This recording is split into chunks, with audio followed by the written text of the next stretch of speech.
Maharaji's goal was now to create a platform and credibility for revealing the import of the scriptures.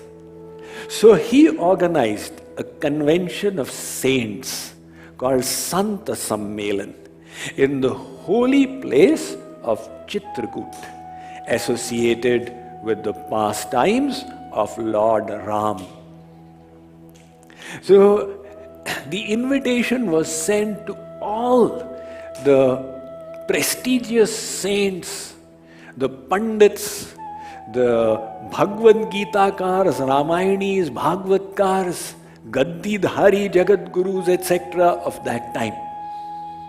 And he arranged this Sant Sammelan with the sponsorship of the Raja of Chitrakoot. And he took his devotees there. There were about 30 of his satsangis. So there he arranged for the stay of all the saints who were to come. The list of 70 saints is still available. So Maharaji, with so much of humbleness, he took on the responsibility of Swagatadhyaksh, one whose duty is to welcome people and to take care of their needs. So any saint who would come, Maharaji would go with the chhatra, the umbrella, barefoot, and escort that person to his quarters and ensure that the arrangements were complete. So on the first day of the Sant Sammelan, Maharaji began the program as the Swagatadhyaksh, the person welcoming. He said that the most eminent saints of India have gathered here. And we have a huge audience that is all eager to receive knowledge from such personalities who are undifferentiated parts of the Lord Himself.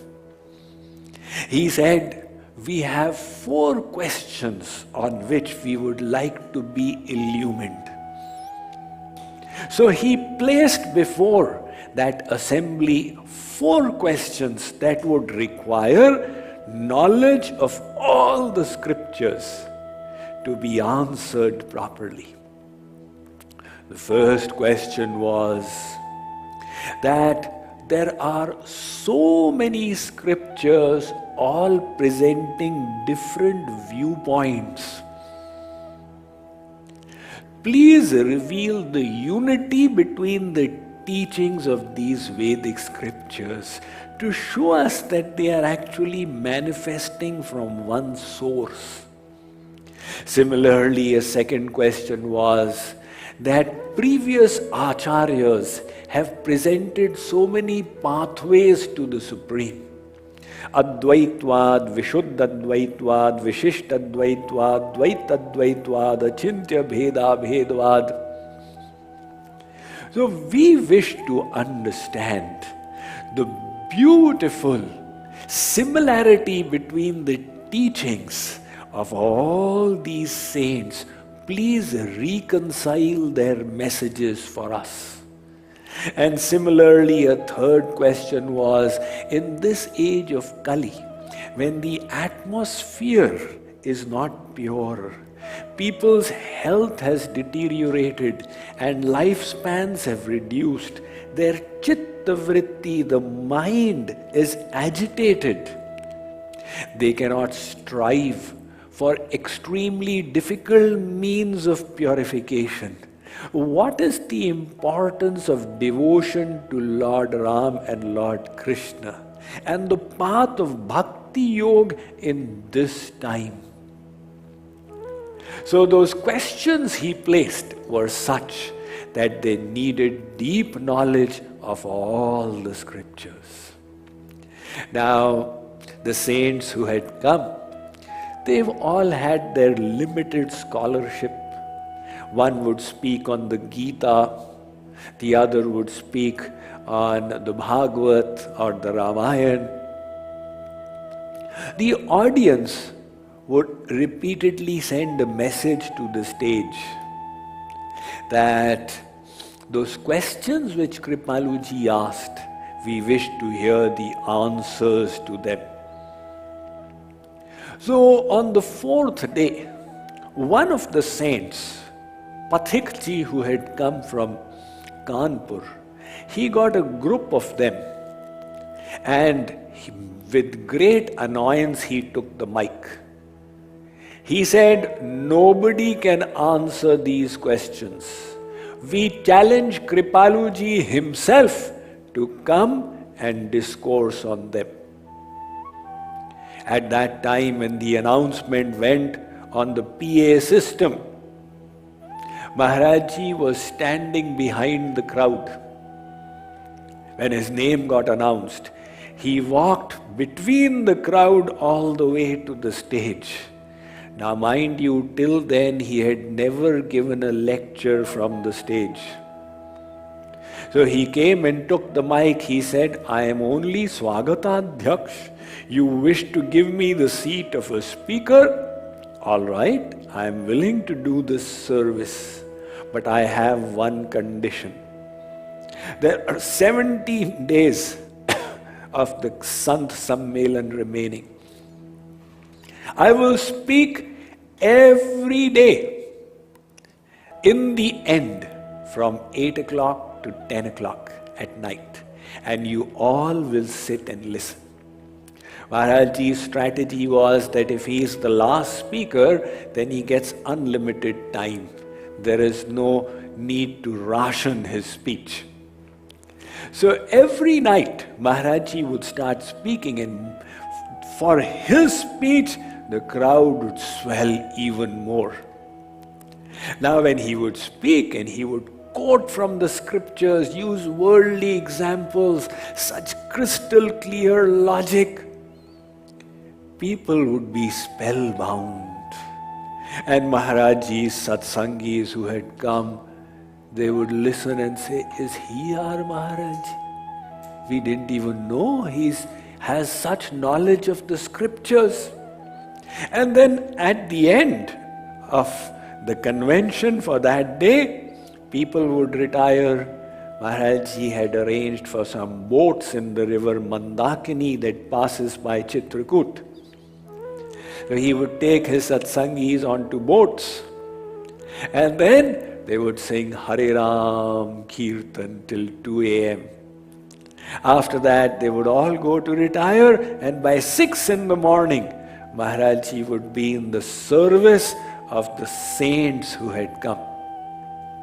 So this went on day after day after day. Now, amongst those participants was the Vice Chancellor of the Kashi Vishwavidyalaya, the Banaras Hindu University's Vice Chancellor. His name was Shri Giridhar Sharma Chaturvedi, the knower of the 4 Vedas. He got extremely impressed. And he went, and after it was all over, he went back to Kashi, which is the city of Vedic scholars. And he said to them, I heard this young boy there. Maharaji's age at that time was just 32 years. He said, I heard this young boy, and his knowledge is deeper than anything I've ever witnessed. Those members of the Kashi Vidvat Parishad, they said, he's growing old and that's why he's speaking things like this. The next year, Maharaji arranged a similar convention in Kanpur. So there was a Phoolbagh Maidan in Kanpur. There in the Phoolbagh Maidan, Maharaji arranged for the Sant Sammelan, and in order to ensure that there would be a big gathering, he first kept his public speech there for 15 days. And after his public speech, the Sant Sammelan was to begin. So, inviting people to the convention, an invitation was also sent to the Kashi Vidvat Parishad. So this Kashi Vidvat Parishad was the supreme body of Vedic scholars.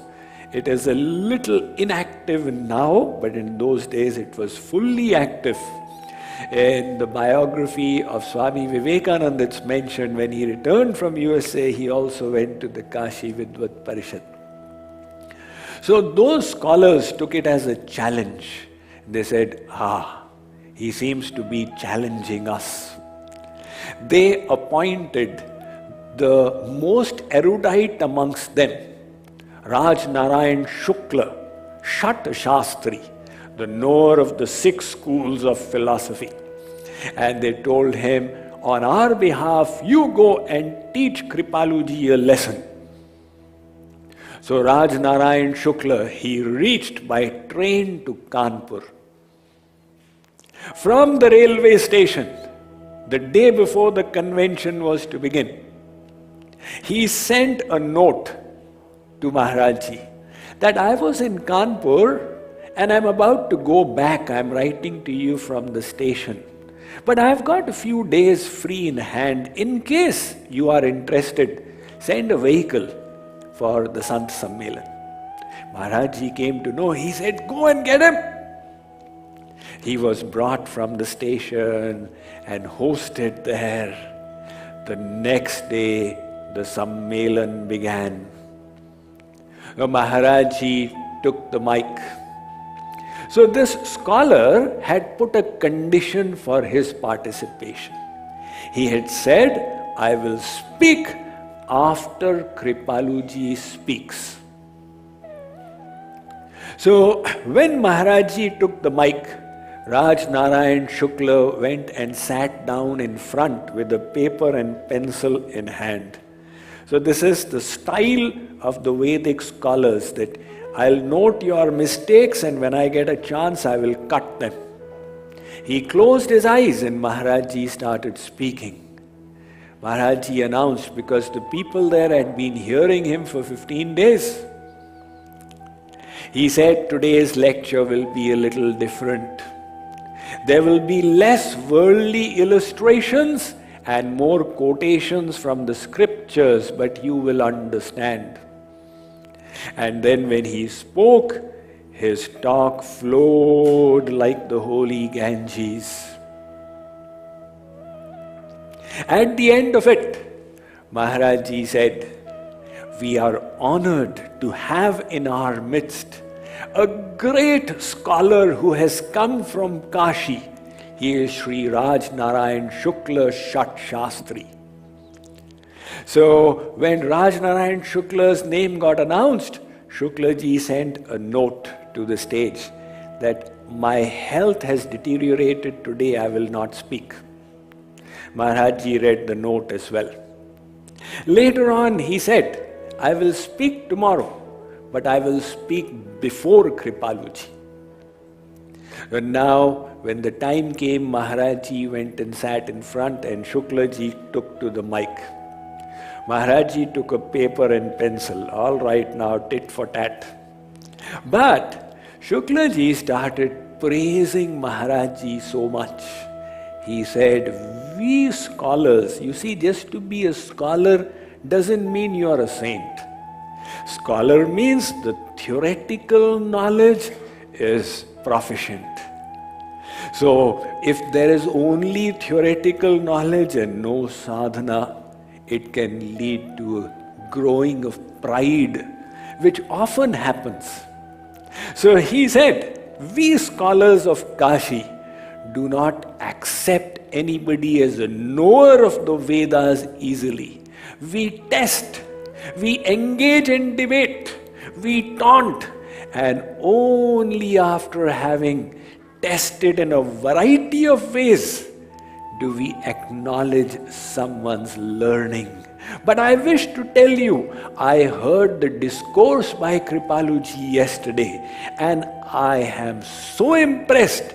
I want you all to recognize his divinity, to appreciate the importance of the simple wisdom that he is presenting, and to benefit from it in your life. He invited Maharaji to Kashi, and Maharaji said, all right, you arrange for a meeting of your Vidvat Parishad and I will speak there. So he returned and they called over Maharaji's secretary to finalize his talk there. They told the secretary that when we have this assembly, we only discuss in Sanskrit. So if Kripaluji speaks here, he will speak in Sanskrit. Is it acceptable? The secretary said yes. He came back and said to Maharaj that, I have committed you will speak in Sanskrit. Are you able to speak Sanskrit? Maharaji said, if you have given your commitment, I will speak in Sanskrit. So he went from there to the house of Mahabani and told him, Mahabani, the scholars of Kashi are calling me, should I go? Mahabani said, Maharaji, these people are notorious. They tried to steal the Ramayana of Tulsidas. They insulted Kabir Das. Swami Dayanand Saraswati, the founder of Arya Samaj, they fed him broken glass and killed him. Stay away from these people. Maharaji said, they can make me Jagadguru. You become Jagadguru? Maharaji was only 33 years. Or just turned 34. So he used to have Vatsalya Bhav to Maharaji. You become Jagadguru, go and see your face in the mirror. Maharaji said, all right, your daughter will decide. He had a 5-year-old daughter. So he wrote on a slip, Kashi jaye, go to Kashi. He wrote on another slip, na jaye, don't go. He made little slips and he put them in front and said, okay, pick. The girl came and she picked. Maharaji opened it, said, Kashi jaye. Ha ha ha ha! So Mahabani ji said, you have done some mischief here, let me do it. He wrote the slips, placed them in front and said, okay, lift, my child. Again she lifted, go to Kashi.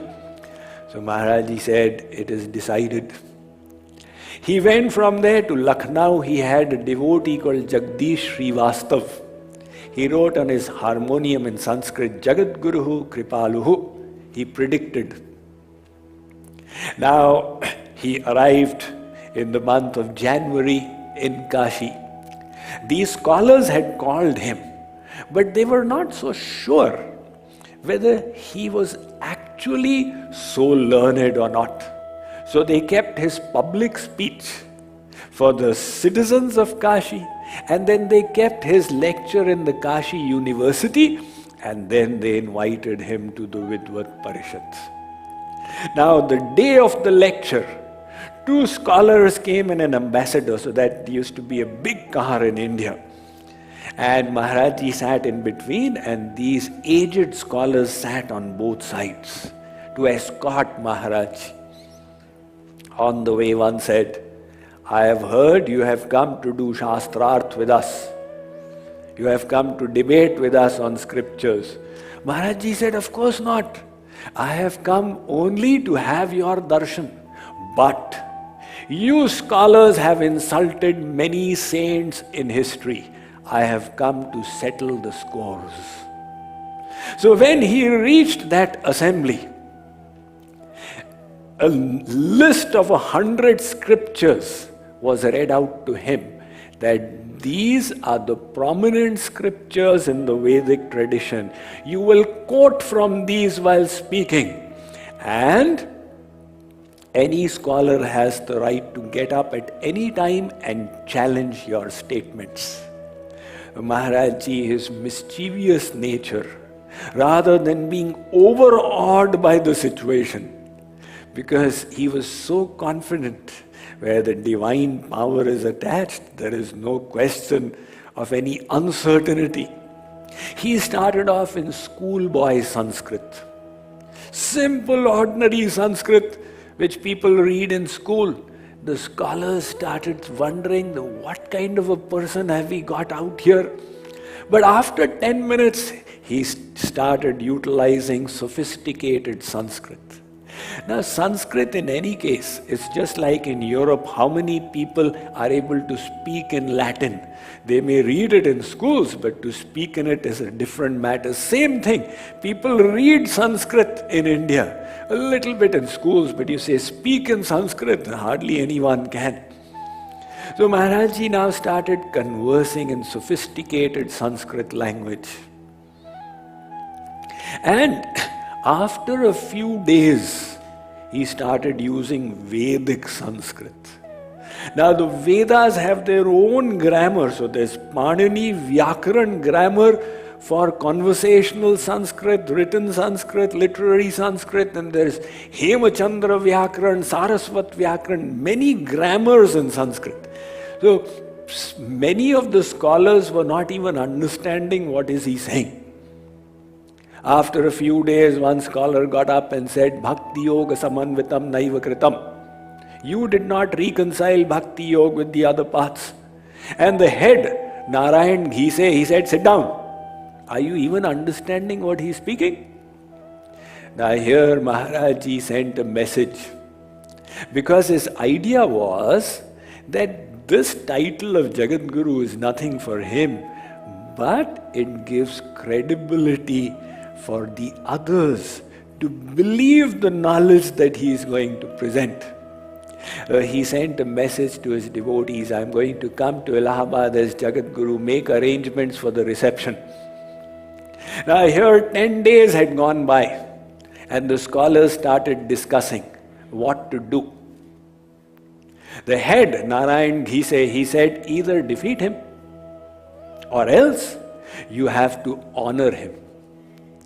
They said there is no question of defeating somebody whose knowledge is not human knowledge. So then said, okay, let's honor him. So they decided when the Kashi Vidvat Parishad had been established, one of the clauses in the constitution was that if ever we find such a personality whose knowledge is vast like the ocean, then we can honor him as an original Jagadguru. So prior to this, there had been 4 Jagadgurus in Indian history. So after a gap, now there was a gap of 700 years.